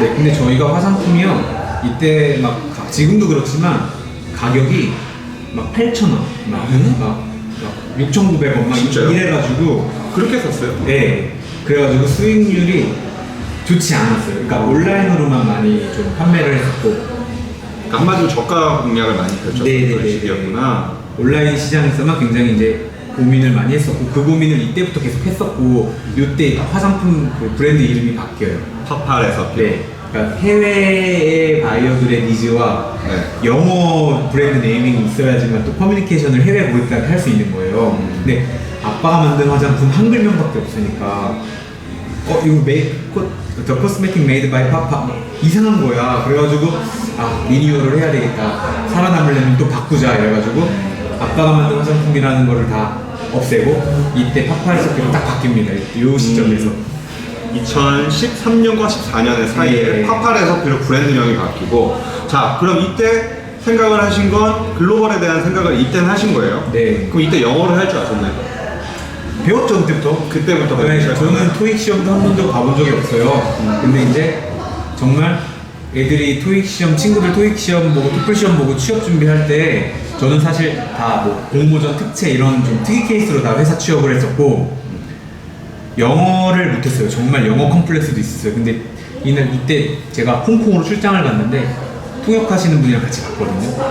근데 내가 하고 싶은 말을 제대로 전달하나? 그러니까 의심이 많으니까 걱정이 되는 거야. 그래서 이때부터 거의 서바이벌로 회화를 배웠어요. 근데 지금은 뭐 영어랑 중국어로 제 의사 표현은 다 하는데 닥치니까 하게 되더라고요. 그래서 이때부터 했고 공부를 계속 했고 뭐 아무튼 영어 공부를 필요해서, 그러니까 절실해서보다 내가 생각하기에는 절실해서 진짜 절실해서 네. 이때부터 내가 크기 위해선 영어가 필요하겠구나. 맞아요. 왜냐면 저도 해외 나가서, 저도 중국의 합자회사의 지분이 있어서 중국에 나가서 통역을 항상 붙여요. 붙는데 항상 드는 생각은 비즈니스에 있어서 대화는 굉장히 중요한데 내 중요한 의사표현, 감정표현, 억양을 순화하지 않고 그대로 통역을 해줘야 되는데, 통역하는 친구 이렇게 말하면 좀 안 되지 않을까? 지스스로 미화해버리는 경우가 있단 말이에요. 아 맞아요. 그것도 그렇고 어차피 비즈니스는 그 계약서가 다 말을 해주기 때문에 괜찮은데, 그 계약서에 도장을 찍기 전까지의 이 사람과의 어떤 유대관계, 메이커 디시전 전 단계에서의 언어 소통이 정말 필요했어요. 저는 지금도 비즈니스를 하라 그러면 못하지만 친구를 사귀라 그러면은 얼마든지 사귈 수 있거든요. 그러니까 그 정도의 언어가 되게 많이 필요했다고 느꼈어요. 제가 보기에는 1, 2, 3, 4, 3년에서 4년 차. 이해 내가 보기엔 대표님이 여기까지 갈 수 있는 굉장히 이 시기 때문에 이때 빛을 발한 것 같아요. 아무튼 이때 50개, 100개, 100억 정도 해서 갑자기 빵 떴어요. 이때부터 제가 보기에는 SNS로 판매가 시작됐던 시기였을 것 같아요. 근데 저희는 이 15년도의 전략이 탈 SNS였어요. 진짜요? 네. SNS와의 경쟁에서 잘못 들어가면 다 망할 거라는 생각이 너무 커서. 왜요? 2015년 전에는 페이스북이 이제 막 우리나라에서 마케팅이 시작되던 시기였는데. 네, 그래서 다 제품 홍보하고 막 이럴 때 저는 그렇게 안 했어요. 오히려 여기까지 올라간 게 저희는 수출이었거든요. B2B에서 찾았어요. 그럼 그 수출의 길을 어떻게 찾게 되었어요? 보통 일반적으로 저한테 많이 사업하시는 분들이 궁금해하시는 게 수출이에요. 그리고 또는 인프라에 대한 문제거든요. 뭐 제가 그런 네트워크가 좋지는 않아요. 막 이렇게 금수저 창업가는 아니라서. 그래서 만든 제품 들고 다 돌아다녔어요. 어디를 돌아다니는 거예요? 뭐 동대문, 뭐 건대, 뭐 인천 이런. 왜 거기 뭐가 있어요? 거기 화장품 도매상들이 쭉 있어요. 그러면 도매하시는 수출하는 그쪽 업체들 찾아가서 문 두드리고 막 마스크 치고 던지시는 분들도 계시고 막 이러다가 정말 좋은 찰나에 어떤 좋은 인연을 만나서 일이 잘 됐죠. 잘 되고 이제 여기까지 잘 왔죠. 그래서 B2B에 대한 부분들을 여기서는 거의 B2B 매출이 확 올라갔어요.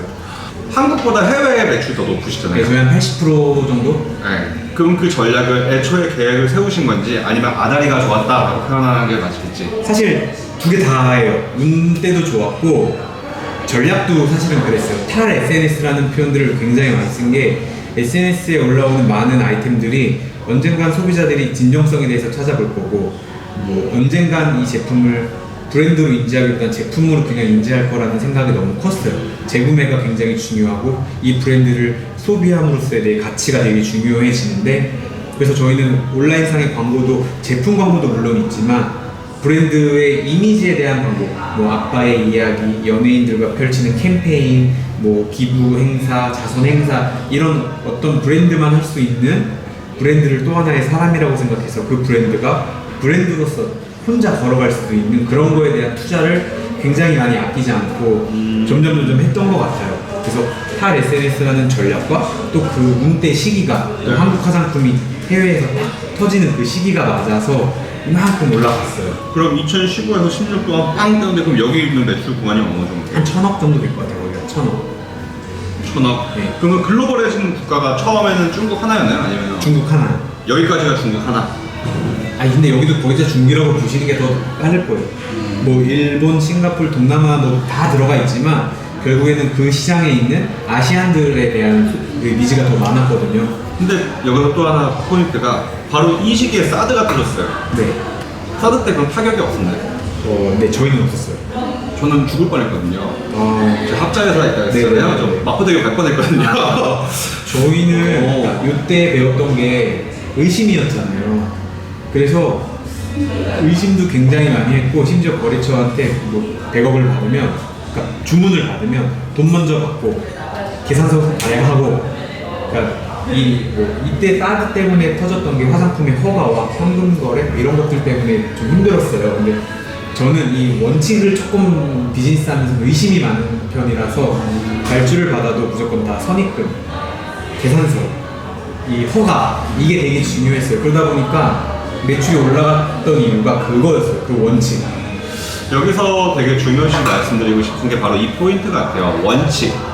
여러분들이 비즈니스 또는 친구 관계를 지내도 또는 뭐 간단한 돈 거래를 하던 간에 되게 보면 말 한마디, 내가 이렇게 의심하면 얘가 기분 나빠하겠지? 우리가 내가 설마 사기치겠어? 그치, 뭐 사기야 라고 안일하게 생각했던 것들이 굉장히 큰 사건들을 만드는데, 여기서 배웠던 그 원칙으로 인해서 여기서 그래도 무탈하게 잘 극복할 수가 있었다. 만약에 그게 아니면 어떠한 분명히 피해를 입었을 수도 있었겠네요. 그죠? 그래서 여러분들한테 또 말씀드리고 싶은 것 중에 한 가지는 이런 것 같아요. 아까 전에도 모든 경험이 필요하다라고 말씀을 드렸잖아요. 근데 그게 왜 필요하냐면 여러분들이 앞으로 살아가는데 그 경험들이, 그러니까 정말 하찮은 불필요한 이 모든 것들의 의미가 부여가 되면 여러분들의 촉이 생겨요. 근데 오히려 저는 조금 더 촉의 의지를 하는 편이기도 한데, 그 촉과 원칙이 잘 만나면 조금 더 잘 되는 어떤 공식들이 만들어지는 거라고 생각을 합니다. 그래서 이때 그 원칙과 원리 때문에 많은 회사들이 힘들어서 저희가 안 힘들었던 것 같아요. 어떻게 보면. 근데 사실 이 구간이 여러분들이 보기에 되게 단순해 보이는 구간이지만, 제가 여기가 제일 중요했던 시기라고 하잖아요. 근데 여기서 멈추는 사례가 있어요. 여기에서 성장이 멈추는 사례가 있는데, 이 가는 과정이 또 제가 보기에는 굉장한 또 시스템이 필요한 시기였다라고 생각을 하거든요. 해외 쪽을 담당하는 직원부터 해서 그로 인한 인사팀도 더 정확하게 단단하게 다져져야 되는 지역이기도 하고, 해외를 가기 위해서 해외 시장을 또 잘 아는 사람에 대한 스카우트라든지 그 시장을 알아야 되는 사람, 이런 것들을 전반적으로 또 그 책에서 배웠나요? 아니요, 저는 경험에서 배웠고, 여기 앞에서 국내에서 제가 영업 활동을 오프라인을 많이 했잖아요. 그 경험이 사실 여기서 또 굉장히 많이 도움이 됐어요. 그냥, 그리고 또 본의 아니게 제가 술을 잘 먹어요. 그래서 주변에서 그런 것들도 도움도 많이 됐고, 그리고 진짜 중요한 거는 제가 여기에서 빨리 판단을 한 게, 내가 잘하는 거. 나는 영업, 마케팅, 상품.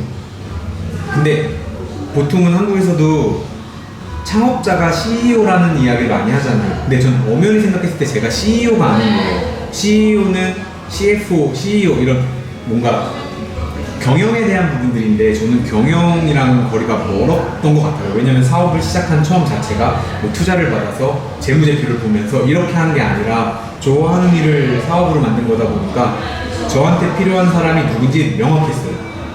회계사. 그래서 저희 회사 부사장님이 CFO와 CEO 역할을 해주시고, 저는 그때부터 명함에 CEO가 없어요. 자, 그럼 그분을 뽑게 된 계기가 궁금해지네요. 갑자기 어떻게 사실 만났나요? 뽑게 된 건 아니고 저희 회사 컨설팅을 계속 해주고 계셨어요. 저희 매출이 막 늘어나고 뭐하고 하면서 회사 컨설팅을 받아야겠다고, 진단을 계속 받아야겠다고 생각을 했고, 저희 회사 진단을 계속 해주시고 계시는 중에 사설로 부탁을 해서. 네네네. 그래서 뭐 한 달에 뭐 몇천만 원 이렇게 해서 진행을 받으시는 중에 이제 제가 요 시기에 설득을 했죠. 그냥 저희 회사로 와달라. 저희 회사로 그냥 완전 들어오시면 안 되겠느냐라고 해서 이제 오케이 해가지고 들어와 주셨고, 지금도 경영적인 부분들은 다 맡아주고 계시니까 저는 그냥 제가 창업자직 CEO라고 생각하진 않거든요. 그래서 제가 할 수 있는 거를 더 잘할 수 있게끔 좀 했던 것 같아요. 그럼 이 시기부터, 자, 이 시기까지 월급이 없던 시기였고, 이 시기부터는 그럼 월급을 받던 시기가 되는 네, 거예요. 받았어요. 연봉을 요 시기 때 한 1억 정도 받은 것 같아요. 연봉을? 이때까지 한 2천만 원 정도 월급이 있었는데, 사실은 생활비 집에 주면 끝이거든요. 월급으로 2천만 원? 아니요. 연봉으로? 제가 제일 적었죠. 돈은 아무리 사업한다고 하더라도 돈은 벌어야 돼요. 근데 이제 제가 연봉 2천만 원을 받기 위해서 사실은 어떻게 보면 다른 알바도 더 많이 했던 거고. 조금 여러분들이 이거 젊은 친구들한테 되게 해주고 싶은 말이에요. 보통 CEO라는 직함이 생기면 어깨에 조금 나도 모르는 뽕이 들어가는데, 보통 젊은 친구들이 요즘에 되게 안타까운 건 돈을 좀 벌게 되면 제일 먼저 하는 게 차부터 바꾸는 거거든요. 물론 우리나라에 차가 이름이고 집이 성이라는 말이 있긴 하지만 부정할 수 없는 사실입니다. 보여지는 이미지가 상대방과 나에 대한 질문, 커뮤니케이션을 할 수 있는 사례를 만드니까. 근데 대표님은 되게 여기서부터 철저했던 것 같아요. 물론 이게 제가 생각하기에 답이라고 할 수는 없지만, 여기까지 자기 스스로에 대한 그런 자기 관리가 굉장히 철저했다. 라고 볼 수 있을 것 같아요. 아무튼 이때부터 연봉 1억. 근데 이때도 매출이 100억인 거에 비해서 연봉 1억은 어떻게 보면은 낮은 편인 것 같아요. 제가 보기엔. 그렇지만 회사를 위한 나의 가치보다 앞으로의 미래를 위해 투자를 많이 했던 시기였다라고 생각합니다. 나머지 구간은 좀 대표님 좀 알아서 썰을 풀어주세요. 사실 여기는 제가 기억이 안 나요. 그냥 여기 구간의 직원들이 뭐 이제 한 30명 정도에서 지금 130명인데 그 구간이 사실 생각이 안 나요. 이 시기가 너무 바빴어요. 요 시기 1년은 제가 중국에 나가 있었고 요 시기에는 진짜 다른 브랜드들도 키워내기 바빴고 정말 눈 깜짝할 사이에 이 거의 8년이라는 시간이 지나갔는데 요 시기가 오히려 더 기억이 많이 나고요. 막 성장해가지고 사람이 치이고 뭐하고 별의별 사람이 많아지니까 생기면서 기억이 막 사실 잘 나지는 않아요. 근데 닥친 대로 일했고 요 구간 동안 원형탈모가 3번 있었고 저 뭔지 압니다. 저도 지단 한 번 됐었거든요. 여기. 요 시기에 한 번, 요 시기에 한 번, 요 시기에 3번. 그러니까 이게 감당이 안 되더라고요. 이 불어나는 매출들이 오히려 걱정이 더 많아지고 오히려 고민이 더 많아지고 그래요. 오히려 더 그렇게 되더라고요. 행복했던, 남들이 보기엔 되게 행복했던 거였어요. 여기가 더 행복했어요. 여기가 훨씬 행복했어요. 일반적으로 사람들이 보시기에는 이 구간이지만 저도 생각해보면은 돈을 막 벌기 시작할 때가 가장 행복했거든요. 돈을 벌기보다 그 매일매일 하루가 신선하고 눈 뜨는 게 되게 기분 좋고 빨리 가고 열심히 직원들이랑 소주 한잔하고 막 포장마차 가서 이 시기는 회식 한 번 없었어요. 조금 더 왜냐면 이때가 더 냉정했던 시기였어요. 그렇죠. 네, 직원들 더 엄격하고 그렇죠. 네, 사건 사고도 가장 많을 때였을 것 같죠. 네. 진짜 사건 사고가 이제는 그냥 당연해요. 그냥 타격을 안 받아요. 하도 내성이 생겨서 그랬어? 그랬어? 그냥 진짜 그냥 이제는 그게 덤덤해지면서 계속 좀 배우고 있는 것 같아요. 아무튼 여기까지가 어떻게 보면 김한균 대표님의 그런 사업에 대한 굴곡 리스크인데 어떻게 보면 계속 지표가 올라가는 것처럼 보일 수도 있지만 인생으로 따진다면 이건 제가 보기에는 매출 구간으로 표현을 했을 수도 있겠지만 인생의 나에 대한 정신적인 그래프였으면 아마 이 안에서도 많은 굴곡들이 있었을 겁니다. 근데 결과론적으로만 보여졌기 때문에 이렇게 됐지만 이 사이에 사실 저도 여기까지는 아직 못 가봐서 모르겠지만 이 가는 과정 중에 대표님이 느꼈던 그런 정신적인 것들을 생각하면은 정말 대단하다고 표현을 할 수가 없네요. 왜냐면 이 안에 사람에 대한 상처 대신 직원에 대한 것들, 친구에 대한 것들 많은 것들이 이 안에 다 녹아져 있기 때문에 이게 되지 않았을까. 근데 또 그것도 맞는 얘기고 진짜 대표님도 그렇고 저도 그렇고 저희 따로 이야기할 때 별의별 얘기를 다 해서 서로 알지만 이 구간에서 그래도 한 가지 부정하고 싶지 않은 건요.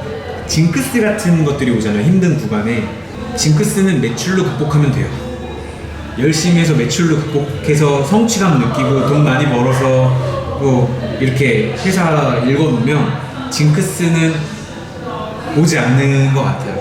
뭐니 해도 뭐니가 최고 이건가요? 뭐 물론 우선순위를 매기자면은 돈보다 더 중요한 가치가 있을 수는 있지만 사실 사업하는 이 사업이라는 판 안에서는 돈으로 많은 것들이 해결이 된다라고 조금 냉정하게 말씀드리고 싶어요. 누군가 일을 하고 싶을 때에도 뭐 예전에는 내가 너한테 요 시기에는 우리 이런 꿈을 같이 키워보자 했으면은 오히려 그런 어떤 정신노동과 감정노동과 같이 이렇게 일했을 때 서로 맞지 않는 것들이 있으면 요 시기는 내가 너한테 연봉을 얼마를 줄게 너는 이만큼을 할래? 오케이 나 연봉 이만큼만 더 주면 그만큼 해볼게. 오히려 이게 더 냉정한 거예요. 너 연봉 이만큼 달라는 대로 줬는데 왜 그거 못해? 그렇지 그럼 내가 나갈게. 이게 오히려 심플한 거예요. 우리가 뭔가 한 꿈을 꾸고 같은 꿈을 꾸고 이런 게 아니니까. 근데 물론 전원이 그게 해당되는 건 아니라 일부의 사람들은 한 방향을 보면서 가는 것도 굉장히 중요하지만 또 일부의 사람들은 이게 더 필요한 거예요. 왜냐면 저는 회사가 전부지만 저희 회사에서 일하는 직원들은 우리 회사가 전부는 아니거든요. 그분들한테 또 자유롭게 본인들의 어떤 인생에서의 이런 건 존중을 해줘야죠. 너 우리 회사니까 우리 회사면 복종해. 이거는 옛날 얘기인 거죠. 그러면은 자 앞으로 코스토리가 가고 싶은 비전 궁금하네요. 이미 코스토리 같은 경우는 저희가 좀 더 살을 보태자면 이미 강남 역삼에 사옥이 있습니다. 몇 층짜리죠? 16층. 16층. 저는 끼키야 낮은 지금 사업, 조그만 사업 짓고 있는데 여기 대표님이 좀 클래스가 다르세요. 아니에요. 이렇게 봐야 돼. 못 꺾여야 되는 그런 사업을 갖고 계시고. 그러면 지금 남들이 보기에는 정말 아쉬울 거 없는 금전적인 성공을 이뤘고, 그리고 정말 죽을 때까지. 제가 보기에는, 물론 사업이라는 게 돈도 한순간에 어떻게 사람이 저렇게 벌지? 라고 싶을 정도로 많이 벌기도 하지만 사업이라는 건 어떻게 저렇게 빨리 망하지? 라고 생각하는 게 또 사업이기도 한 것 같아요. 그래서 안정기란 없지만 대표님이 생각하는 앞으로에 대한 삶의 지금의 목표. 일단 회사 차원에서는요, 이 금융자산들로 회사가 안정적으로 돌아가게 만들고 싶어요. 그러니까 예를 들면은 회사 내부에서도 이제 재무팀에서 뭐 어떤 금융상품이라든가 이런 금융소득을 통해서, 그러니까 개인도 마찬가지지만 회사도 법인도 마찬가지로 금융소득을 발생시킬 수 있다고 생각해요. 그것들로 직원들이 안정적으로 매출과 상관없이 뭔가 막 약속했던 급여를 받을 수 있는 시스템을 만들고 싶고, 저희가 진짜 다행인 거는 이런 구간 동안 빚을 한 번도 내지 않았거든요. 네. 그래서 그런 것들을 회사 차원에서 하고 싶고, 그냥 개인적으로 저희 회사가 화장품 회사를, 그러니까 화장품과 관련된 어떤 창업을 하는데, 뷰티 창업을 하는데 발판이 되면 좋겠다라는 생각에 이번에 학교를 만들고 있어요. 그래서 제가 그런 거기에 교장 선생님처럼 해서 교육을 하는 그런 일들을 좀 해보고 싶고요. 또 브랜드적인 입장에서는 해외 경험이 이만큼 있으니까 이거를 또 발판으로 이번에 이제 3일 전에 저희가 7월 31일이 창립 기념일이었어요. 그 창립 기념일에 맞춰서 뉴욕의 5번가에 저희 회사를 만들고 왔어요. 그래서 좀 더 파파레소피라는 브랜드를 단순히 아시아에서 국한을 두었다면 뭔가 다양한 글로벌 캠페인들을 통해서 정말 해외 브랜드들이랑 K뷰티라는 거에서 명찰 떼고 해외 브랜드들이랑 좀 싸워보고 싶다라는 생각을 지금 많이 하고 있습니다. 그러면 이젠 일적이지만 가장으로서 어떤 가장이 되고 싶다라는 게 또 있나요? 그냥 전 조금 현실적이에요. 이런 부분에서는 그냥 죽을 때까지 돈 잘 벌어다주는 아빠가 되고 싶어요. 네. 자본주의 끝판왕 아빠가 되고 싶은 게 그것도 그렇고, 아이들이랑 친구처럼 유대관계를 되게 잘 지키기 위해서 제가 평일에 일을 안 하면 만약에 돈이 없어져요. 그러면 아이들이랑 시간을 보내는 게 무의미한 거예요. 나중에 시간이 어느 정도 지났을 때 지금은 붙어 있고 싶어 하지만 그거는 주말로 충분하고, 평일에는 아빠가 이렇게 일해야 돼. 맨날 질문해요. 아빠 출근해야 돼. 못 가게 하거든요. 아침에 막 3시 넘어 붙잡고 못 가게 해요. 막 울어요. 막. 잘 봐. 아이스크림 먹고 싶지? 그럼 아빠 지금 돈 벌어야 돼? 안 벌어야 돼? 벌어야 돼. 아빠 일 가야 돼? 안 가야 돼? 가야 돼. 그럼 가지. 그럼 아이스크림 안 먹고 싶어? 그러면 지금 이제 아빠 일 다녀오세요. 이게 되게 잘 됐고, 출장 갔다 오면은 선물 뭐 사왔어? 이런 게 아이들 시각에서는 잘 맞춰질 거거든요. 그리고 무엇보다 아이들한테 제가 겪었던 그런, 제가 배우고 싶은 게 진짜 많았거든요. 학창 시절부터. 근데 아이들이 돈 걱정 없이 무언가 배울 수 있는 그런 환경을 계속해서 만들어주고 싶어요. 그러면 제가 하나 또 궁금한 게 있습니다. 제가 생각하는 게, 물론 저와 김한균 대표님이 삶의 인생에 대한 가치관이 달라요. 그리고 제가 생각하는 게 틀릴 수도 있지만 저도 궁금한 내용이어서. 아니, 되게 다른 거죠. 자꾸 안 틀려요. 절대 똑같아요. 근데 이런 거, 제가 생각하는 돈이란 되게 말씀하신 것처럼 중요한 포인트입니다. 아주 중요한 거예요. 그 어느 정도의 내 가족들을 부양할 수 있는 정도의 돈은 옵션이 아닌 필요 조건이에요. 꼭. 맞아. 하지만 그 일정 소득을 넘어갔을 때 그 돈은 하나의 편리한 수단일 뿐이지 인생의 가치관이 달라 좌지우지하지 않는다고 생각합니다. 맞아요. 동의하신다? 맞습니다. 100%. 네. 예를 들면 통장에 일정 금액의 돈 이상부터 다 똑같아요. 그 이상의 의미는 좀 없지만, 뭐 예를 들면 10억 갖고 있는 사람과 100억 갖고 있는 사람의 차이가, 예를 집 있고 차 있는 사람이 현금 10억 있고 100억 있는 사람의 차이가 다 똑같아요. 먹고 싶은 거 먹을 수 있고 사고 싶은 거 살 수 있고, 조금 그러니까 수입보다 더 많은 돈을 쓰면 그게 이제 과소비인 거고, 그거는 뭐 본인이 알아서 해야 되는 부분이지만 어떤 차가 꼭 열대가 필요한 건 아니잖아요. 대표님은 또 차 그렇게 많이 안 사시잖아요. 저 두 대 있어요. 네. 두 대. 가족차 하나, 제 차 하나 이렇게. 남들이 또 보기에는 이 정도의 가치는 뭐 이미 람보르기니, 우라칸, 뭐 아벤타도르, 페라리 다 갖고 있을 것 같지만 지금 이번 생에는 못 사는 차예요. 이번 생에는 못 사는. 내가 이래서 차를 파는 그래.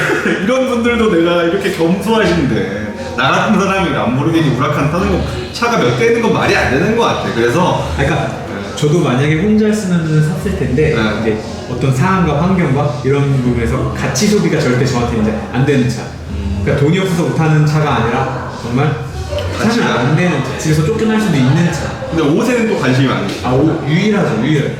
저도 이제 리저너블한 게 뷰티 업종을 하다 보니까 요구나 트렌드를 좀 알아야 해요. 지금 보시는 거다시피 이게 싼 옷과 비싼 옷 이렇게 나뉠 수가 있을 것 같습니다. 이거 근데 한 3년 전에 산 거예요. 네. 진짜. 만약에 제가 이런 옷 입었으면 여기 다마라고 써 있을 거예요. 다마 구찌. 저는 좀 이런 옷을 좋아하거든요. 네, 아무튼 이게 바로 누가 더 사치냐 이런 것보다 가치의 차이인 것 같다라고 저거 표현하는 게 맞을 것 같아요. 그럼 마지막으로 토탈로 좀 종합을 해보는 테스트예요. 왜 제가 이 테스트를 하냐면 앞으로 대표님 말고도 많은 분들과 하겠지만 이걸 보면서 정답이 과연 집합점이 모여지나 또는 집합점이 모여지지 않나 라는 걸 좀 체크해 보기 위함입니다. 여러분들은 어떻게 체크할지 한번 같이 보시면서 좋을 것 같습니다. 질문지입니다. 근데 이 중에 하나만 무조건 골라야 되는 거잖아요. 그렇죠? 네. 택 1. 어렵다. 보통은 이게 퍼센트로 몇 프로인데 하나만. 그러니까 네. 설령 59대 49여도 그 방향으로 쏠려줘야 된다는 거죠. 왜냐?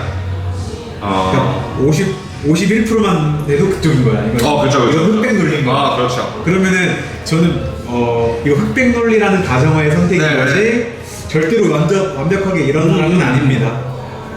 왜냐면 오너들한테 되게 중요한 건 중간은 없는 것 같아요. 네. 뭐 아니면 도. 그래서 제가 요즘에 이름 지고 싶은 게 바로 몰도라거든요. 몰도. 뭐 아니면 도. 자, 짜잔. 이게 바로 김학일 대표님의 성격입니다. 외향, 내향, 외향적 그리고 직관적.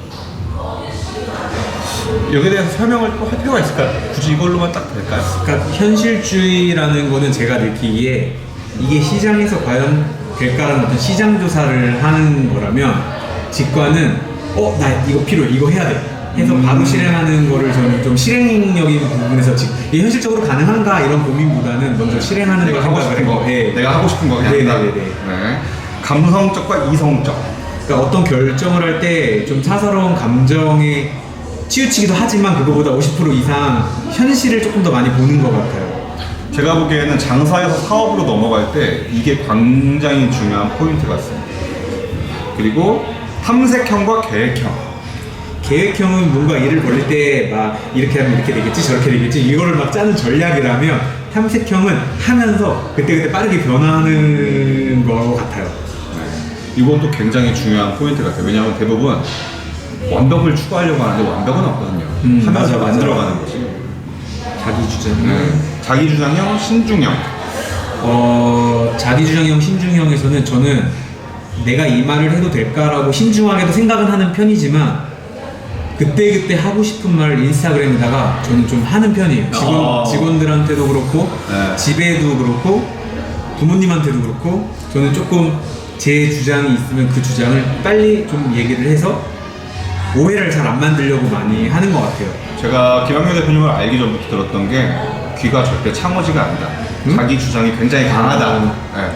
좀 남의 말에 그렇게 듣는 편이 아니고 물론 경청은 하되 자기의 그런 주장, 신념을 되게 믿으시는 분이라고 들었거든요. 아니 이게 제가 어떤 경험이 있었냐면은 그런 얘기를 들었어요. 주변 말을 잘 들어서 어떤 사업에 성공을 했다? 그럼 너는 되게 말 잘 들어서 성공했어. 경청하니까 귀가 열려있는 리더야. 이런데 주변 말을 잘 들어서 실패했다? 그러면 넌 너무 귀가 얇은 리더야. 이래버리고 반대로 제 주장으로 해가지고 실패했다? 그러면 넌 독불장군이라서 넌 안 된 거야. 이런데 이제 제 주장을 가지고 성공을 했다? 그러면 역시 뚝심 있어. 그러니까 결론을 가지고 이야기를 하게 되더라고요. 그러다 보니까 일하는 부분에 있어서는 조금은 좀 결과지향형으로 자기 주장을 하는 편인 것 같아요.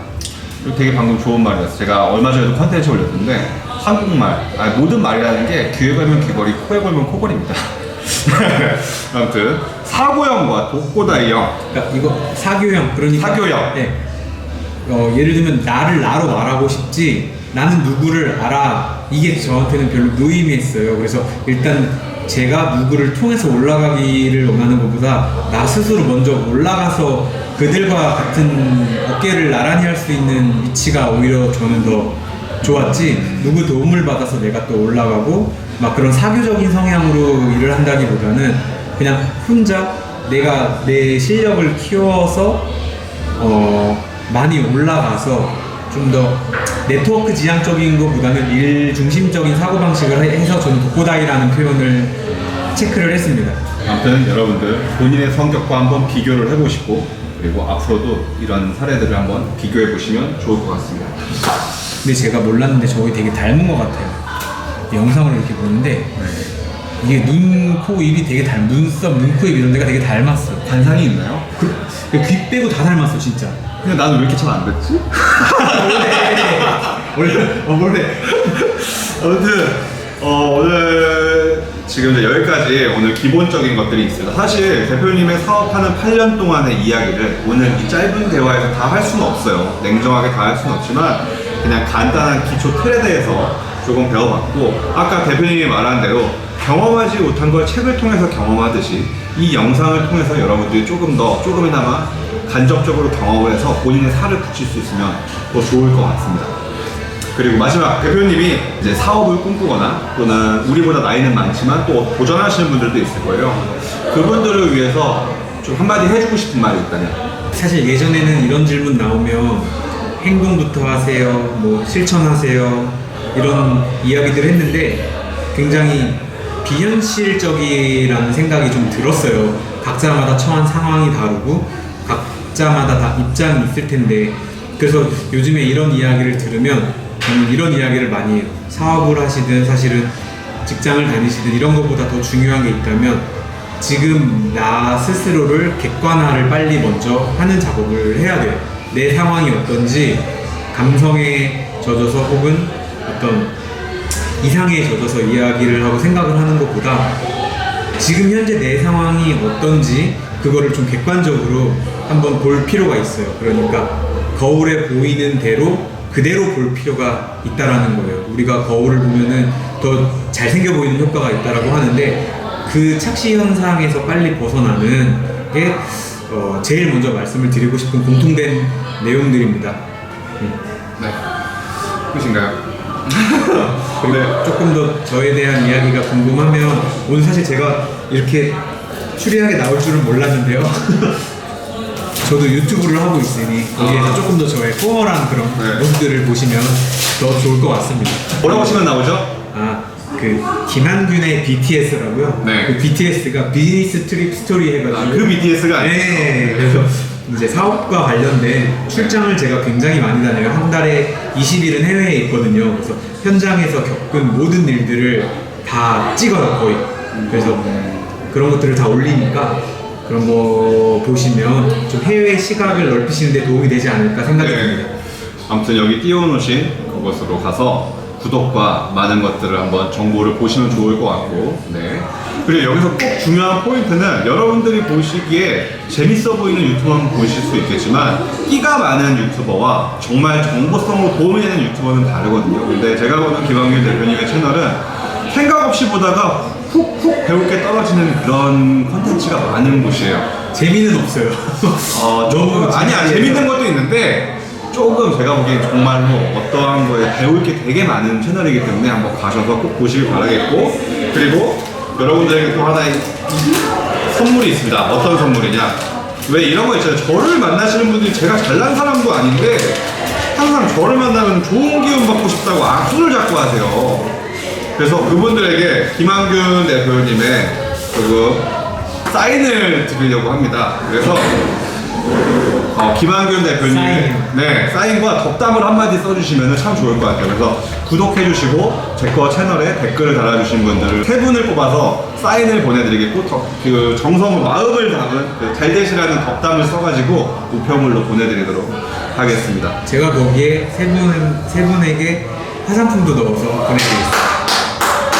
네, 구독해주시고 댓글 써주시면은 다음 주 금요일날 발표를 해서 여러분들에게 보내드리도록 하겠습니다.